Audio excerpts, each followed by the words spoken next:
Rhinos 12, Hull KR 20 at Headingley Stadium. Brad Arthur's first game in charge for the Rhinos ends in defeat. Was it an improved performance? I'm not 100% certain on that. I think the fragility, yet again, of the Leeds Rhinos was there for all to see, wasn't it, in this one? There was no question about that in my mind. Some really odd moments in the game. We'll come to those in a minute. It couldn't have got off better, though, could it? Reece Martin, an opportunist try from Reece. In he goes. It's a great start for the Leeds Rhinos. They're 6-0 up, and it stayed that way, of course, until half-time. Lots of errors on both sides. A real gritty performance on both sides of the ball from both teams. Not really a spectacle. I don't think that first half, a grinding one. It was really a big stalemate, wasn't it? Let's be crystal clear on that in that first period. And then some incredible moments right at the start of the second half. First of all, David Foster-Tua, of course, to blame for one of the Hull KR tries that came a little bit later, but a golden opportunity to put the Rhinos 10-0 up, and he didn't take it. Why? Because of the ingenuity of Mikey Lewis just about getting that hand to the ball to dislodge it when Foster-Tua was already thinking about doing a moonwalk on the touchline. It wasn't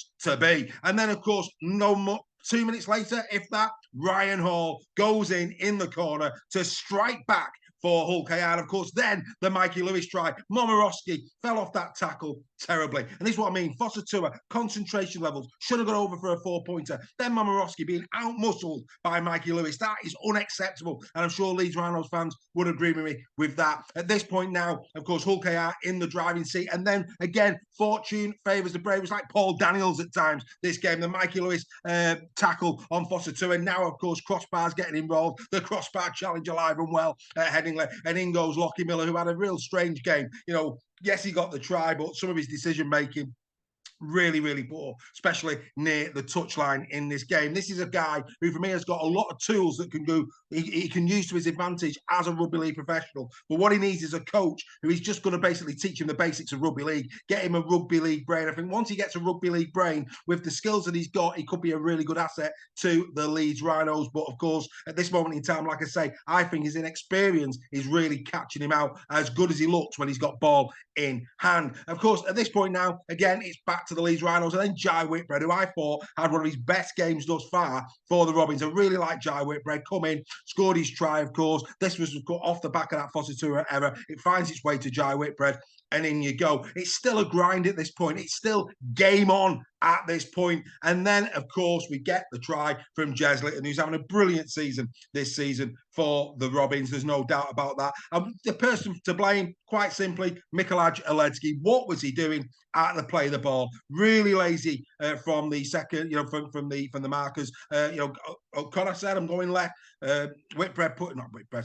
Aledski putting his hand up to say he was going right, and then he points to O'Connor, who's already committed to go left. He's your man. No, he's not. He's your man, Mikolaj. Not good enough. And of course, the rest is, as they say, history. Jez Litton, off he goes, purring down for a wonderful score. A couple of minutes to go to bring the score into a close, 20 points to 12. Some nice tries in this. Really enjoyed the fact that Lewis was so gritty getting past Momorowski. And the Jez Litton one, eyes up rugby league. He knew what he was doing there. Aledski was tired, straight at him. Again, Aledski, to blame for me for that one, should be doing a lot better at marker than he did during that play. Leeds Rhinos, they're still in it. I mean, of course, the other results went in their favour. The fact that Catalan Dragons was beaten by the Castleford Tigers, and of course, the Salford Red Devils lost this weekend, is to the advantage of Leeds. Had those two teams won, the gulf would have been a lot bigger, and perhaps, just perhaps, it would have been a step too far to think that they could get themselves into the playoffs. As things currently stand, though, if Brad Arthur can work his magic, there is a glimmer of hope for me. Leeds are the favourite for me personally to take one of those top 6 spots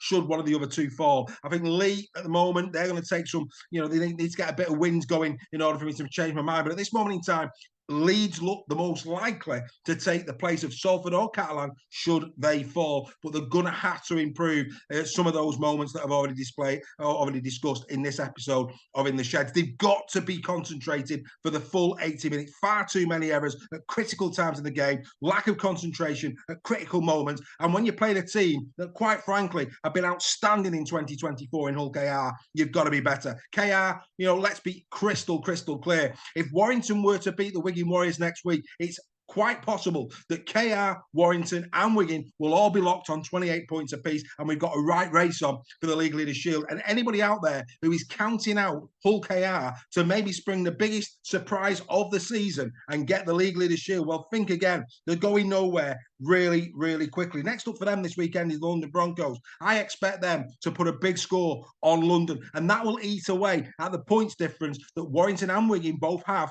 over the Hull KR in terms of the for and against column. They could turn that this weekend, and they could actually, if they got a really big win against London and it was a tight win for the Warrington Wolves, they could sit top of Super League at the end of round number 19. It's incredible, isn't it? What a job Willie Peters is doing at Hull KR. Big work for Brad Arthur to do, no doubt about that, but superb performance this one from Willie Peters' men, grinding out results. That's the mark of championship sides, coming from behind, not once, but twice in this game to secure the win. Many, many congratulations has got to go to everybody involved. Right, let's get into the 3-2-1. It's hard not to pick Mikey Lewis, isn't it? Mikey Lewis for me, yes, the try, the gritty nature of that try, the fact that he said, no, I'm going through you. I'm not going to go around you, Paul Momorowski. I'm going to go through you. Fantastic. You know, what a great try that was from Mikey Lewis. The try saver, of course, that he also produced. I thought his kicking game at times was pretty assured. Yes, he missed 2 goals in this, but he got 2 40-20s at critical times in the game to relieve pressure and to put OKR on the front foot. There was no doubt the second half belonged to Mikey Lewis. He had a sensational 40 minutes and he deserves all 3 points. The 2 points are going to go to Jai Whitbread. You know, I like my middles. I think Jai Whitbread in this, he came on, he was superb. Yes, he got his try, but it was his work rate. 19 carries, 141 metres, 23 tackles in defence, real solid on both sides of the ball. Outstanding performance. For me personally, the best front rower on the field. And I'm going to leave 1.2, Ryan Hall, coming back to get 4 points on the team he'll play for next week and currently his former employers. Nice try, but again, it's Hall's work rate. He really does do a job. 152 metres from Hall in this, from 23 carries. He does put his hand up time and time again. 7 tackle busts, 1 clean break. Outstanding stuff from Ryan Hall. Do you agree with those 3-2-1s? If you don't, let me know why. Get yourself in the chat. Brilliant win this for the Robins. Really right in the hunt. Has to be said, they're in the hunt for the League Leaders Shield. Can they do it? It will be an incredible story, wouldn't it, if they were to do it this season. I'm not counting them out just yet. Are you? The Leeds Rhinos 12, Hull KR 20. We'll be back with more in the sheds later in the day.